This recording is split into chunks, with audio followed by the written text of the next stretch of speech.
Hola, mi nombre es Nadia Rojas Hernández, soy estudiante en la licenciatura de Ciencias de la Educación con una matrícula asignada de AL 059007. Actualmente curso la materia en Historia de la Educación. La Reforma Protestante nace debido a los errores e injusticias que cometía la Iglesia Católica. El objetivo principal era renovarla, pues la avaricia había creado religiosos sin vocación. La educación basada en la Reforma se caracteriza por ser universal y democrática. No distinguía entre sexo o condición social. Todos los ciudadanos tenían el derecho de estudiar, pero la educación dependía de la clase social en la que estuviese, así fueran trabajadores o señores nobles. La contrarreforma son las acciones que realizó la Iglesia Católica con el objetivo de dar fin o contrarrestar a los efectos de la reforma, además de tratar de recuperar a los creyentes que se habían convertido en protestantes. La contrarreforma impulsó la educación, con el propósito de evitar que las nuevas corrientes religiosas predicadas por los protestantes terminaran por convencer a la sociedad de alejarse de la Iglesia.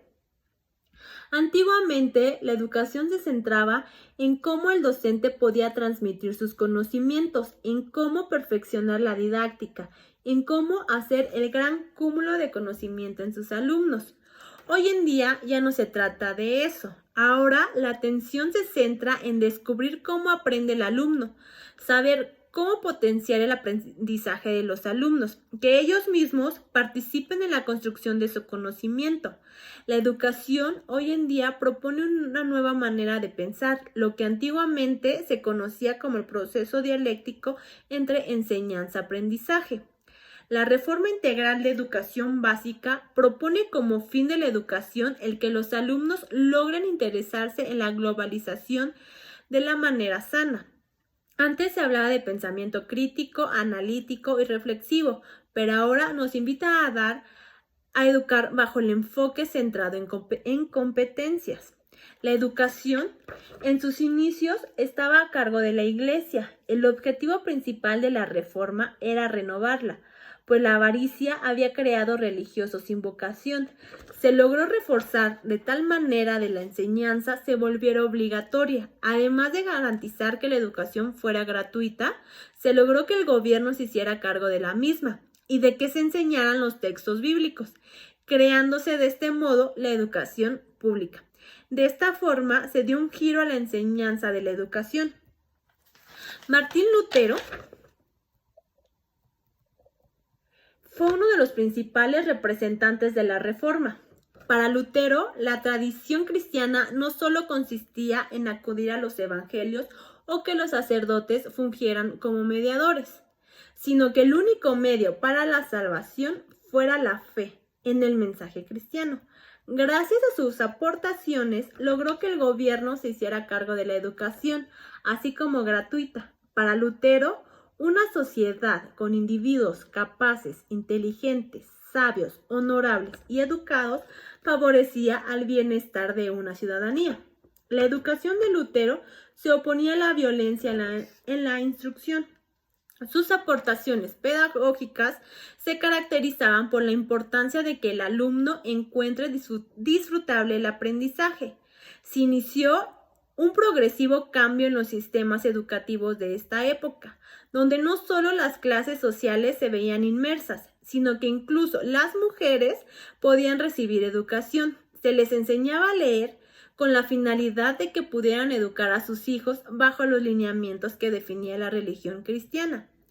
Gracias a sus aportaciones, hoy en día la educación ha dado un cambio radical. Hoy la educación está basada en la enseñanza para que los individuos tengan un mejor futuro, en donde no exista discriminación y las mujeres también puedan ser formadas para enseñar y poder educar. Se han implementado métodos de enseñanza donde la atención se centra en descubrir cómo aprende el alumno y que ellos mismos participen en la construcción del conocimiento, en donde el aprendizaje es la mejor arma de todo ser humano. La importancia de tener una sociedad más devota, en mi punto de vista, es muy interesante.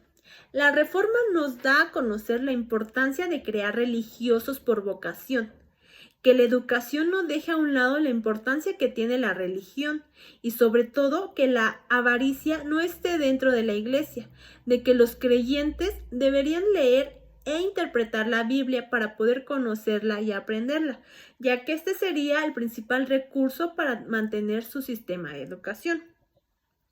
Felipe Melanchthon fue un humanista y teólogo alemán que colaboró al lado de su amigo Martín Lutero en la promoción de ideas pedagógicas muy significativas para la etapa de la Reforma. Para él, los alumnos debían aprender solamente una asignatura, en este caso el latín. De este modo se evitaría la multiplicidad de enseñanza y que estos cargaran con demasiados libros. Estableció el primer plan de enseñanza, donde determinó que los niños deben ser distribuidos en 3 niveles. El primer nivel, los niños deberían aprender elementos de latín, así como la lectura y escritura. En el segundo nivel se lee a Esposo, Plauto y Teresio, con el fin de que los alumnos estudiaran gramática. En el tercer y último nivel se estudia retórica, humanidades, dialéctica. Leían a Virgilio, Cicerón y Ovidio, por lo que solo los más hábiles y mejores preparados podían acceder a este nivel. Esta consistía en la idea de que el ser humano debía ser educado de manera universal y enciclopédica, aspirando a recibir hasta donde fuera posible todo el conocimiento. Los niños deben ser educados no solo para el presente, sino para una condición futura, posiblemente mejorada, de manera que se adapte a la idea de humanidad y al destino del hombre. Immanuel Kant. Gracias.